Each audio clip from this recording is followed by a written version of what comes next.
Bonsoir, mesdames et messieurs. Good evening, ladies and gentlemen. I'm Siska, and welcome to the first episode of News with Siska.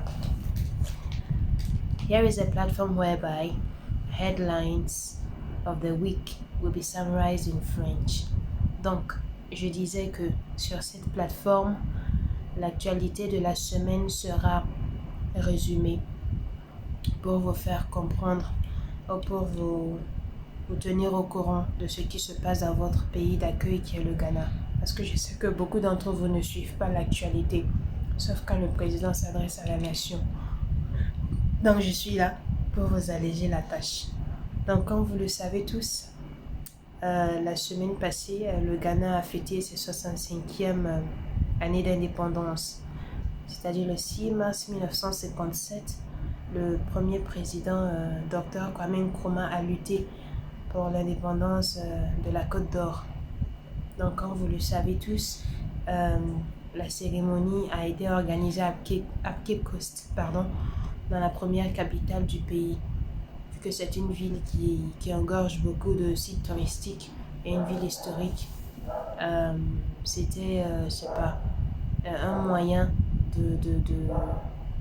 d'organiser beaucoup de sommets pour savoir comment renouveler beaucoup de sites touristiques et parler beaucoup de trucs sur le plan du développement social et tout ce qui va avec. Donc, la première ministre de la Barbade, c'est-à-dire le pays de Rihanna, était là pour la cérémonie. Donc, elle a donné un discours émouvant, comme quoi nous sommes africains, de près ou de loin, nous devrons nous unir pour réécrire notre histoire en fait. Voilà, donc c'est ce message-là qu'elle a dû lancer à la population ghanéenne. Donc, à part ça, il y a eu des polémiques sur le député Adjoa Safo, la plus jeune députée et la plus jeune avocate du pays. Si vous ne la connaissez pas, son père c'est Osofo Kantanka, le monsieur qui fabrique les voitures. Oui. Elle a été absente pendant quelques mois à ses fonctions de députée. Donc il y a beaucoup de choses que ça racontait autour d'elle, comme quoi elle ne devrait pas s'absenter sans ne pas s'expliquer auprès du président de l'Assemblée nationale. Donc il y a une nouvelle qui est tombée dans la semaine, comme quoi elle a demandé une permission de, de 2 mois encore avant de reprendre place au Parlement. Donc, à part ça, il y a le musicien Kelvin Boy qui va faire son apparition devant la justice pour avoir assommé sa copine. Donc, il doit payer une amende de 200 000 cedis.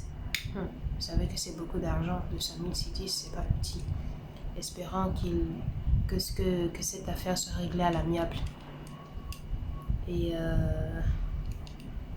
l'animatrice Cookie de TV3 a fait comprendre que elle a perdu sa mère à l'âge de 19 ans et qu'elle a vu son père que 3 fois. Donc la vie n'a pas été rose. Donc si vous suivez TV3 à chaque fois, vous saurez de qui je parle. Donc c'est-à-dire que dans la vie, nous devrions nous battre, quelles que soient les circonstances que nous traverserons. Donc chaque semaine, je ferai de mon mieux pour vous tenir au courant de ce qui se passe de l'actualité du Ghana.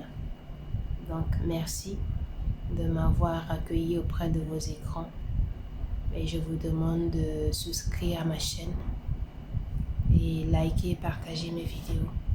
Donc, j'attendrai vos suggestions et vos commentaires. Merci.